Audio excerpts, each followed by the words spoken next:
Idaho Design Build is an opportunity for students to gain confidence. I think more than experience, it's about gaining some confidence that you can work with a client and bring a project to fruition.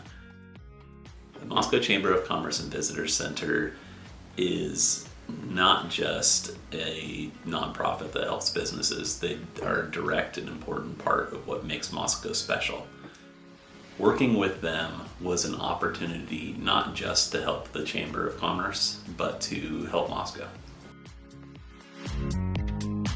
The Chamber of Commerce is a really important space for the introduction to Moscow. It's where people come for more information about the city, and they host a lot of events for the community, so it's a very active part of Moscow's community. Integrating things that were really important to Moscow, so bringing out its history in the use of the compressed earth blocks, and then trying to capture the changing beauty of Moscow's seasons.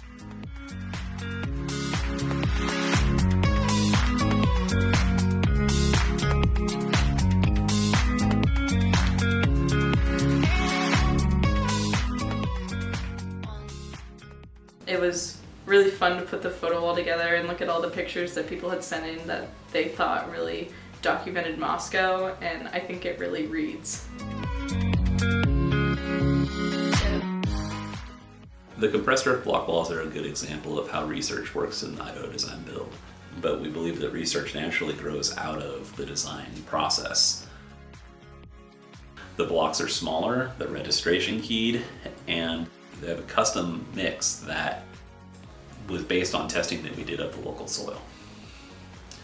We designed our own manual press and then built it for the project, and then began testing blocks.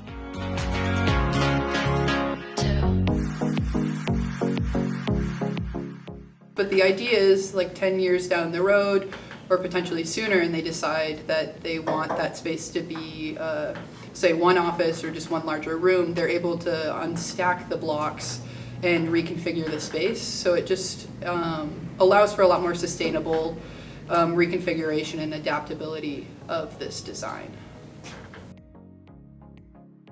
Idaho Design Build looks at salvaged material, repurposed material as primary source material. We wanted to make sure that we were using materials that had a history that was tied to this place. We are also using the tongue groove siding that went on the new arena. We gathered it up, cataloged it, and then began to look at new uses for it.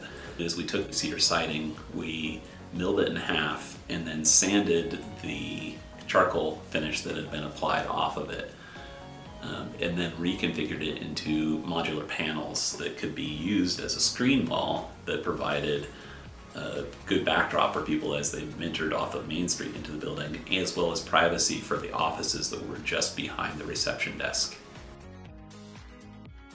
The reusing and repurposing of material was pretty prominent throughout the project. For the sink especially, it was kind of an idea of, well, we have all these other materials. We have a lot of plywood, and we had a lot of angle from the outside, and there was a lot of sort of materials that we're using throughout the project. So I think for the sink, it was kind of just like, how can we pull together all these pieces into something that looks more unique and creates a very unique experience. One of the wishes from the client was that that back entry was more of an actual entry. Previously, it was just a single light and a pretty exposed staircase.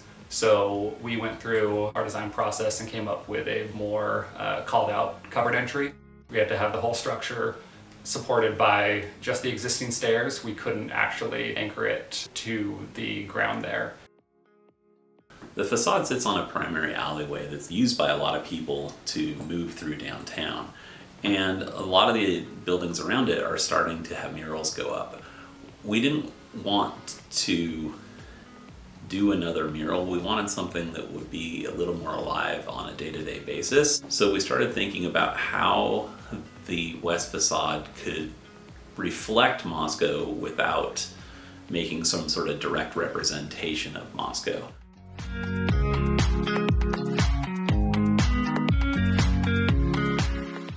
With the limited resources, the limited experience that we had, we were able to create a space that really helped the people to feel like they had a home that they were proud to show to others.